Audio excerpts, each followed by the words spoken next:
लोकसभा चुनाव के मद्देनजर पहले चरण के मतदान के लिए चुनाव प्रचार जोरों पर चल रहा है।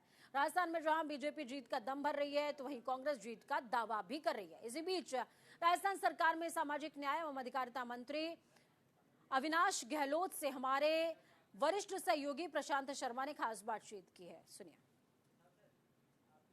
राजस्थान सरकार के कैबिनेट मंत्री अविनाश गहलोत मेरे साथ हैं। गहलोत जी पूरे राजस्थान में प्रचार कर रहे हैं, क्या स्थिति देखते हैं आप?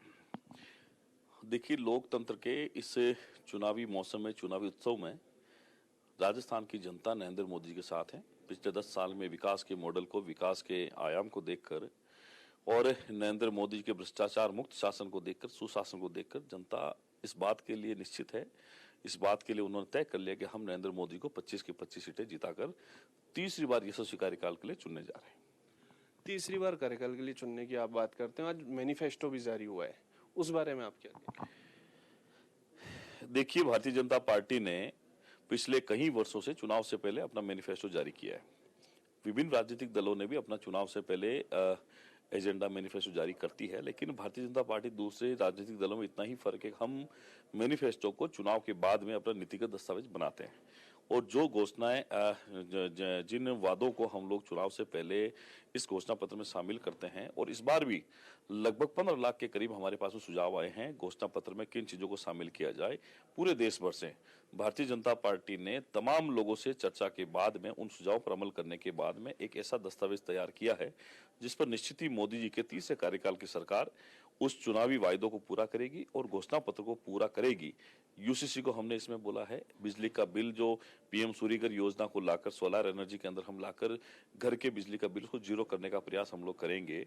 और किसानों की समृद्धि की बात हमने की है, महिलाओं के उत्थान की हमने बात की है, आर्थिक सामाजिक रूप से समाज के प्रत्येक वर्ग को हमने इस मैनिफेस्टो में स्थान दिया है, ताकि आजादी के इस अमृत काल में जब भारत आने वाले 25 सालों के रोड मैप को तैयार कर रहा है, उसमें ये जो मैनिफेस्टो ये बहुत इंपॉर्टेंट होगा। मैनिफेस्टो की बात करें तो कांग्रेस एक आरोप लगाती है कि भाजपा वादे तो बहुत करती है लेकिन पूरे नहीं कर पाती है। एक भी वादा ऐसा बताइए, मैं आपके माध्यम से कांग्रेस को चैलेंज करना चाहता हूं, एक वादा ऐसा बताइए जिसको बीजेपी ने अपने मैनिफेस्टो में स्थान दिया, उसको पूरा नहीं किया है। उन्होंने राम मंदिर का मुद्दा, जो हमारा 1990 के बाद से पार्टी का लगातार एजेंडा रहा है, जब भी हमारी पार्टी ने घोषणा पत्र की, हमने किसी दबाव के अंदर उसको छोड़ा नहीं कभी। हमने बीच में जब हमारे पास बहुमत नहीं था, हमारी मजबूती, हम उसको पूरा नहीं कर पाए, लेकिन जब 56 इंच के सीने वाली सरकार दिल्ली में बनी, उन्होंने 370 धारा को खत्म किया, राम मंदिर को बनाया और देश को समृद्ध बनाने के लिए, समाज के उत्थान के उन्होंने काम किया है। प्रत्येक वादे को हमने पूरा किया और मैं आपको पूरे विश्वास के साथ कह सकता हूं कि कांग्रेस की कथनी और करनी में अंतर है।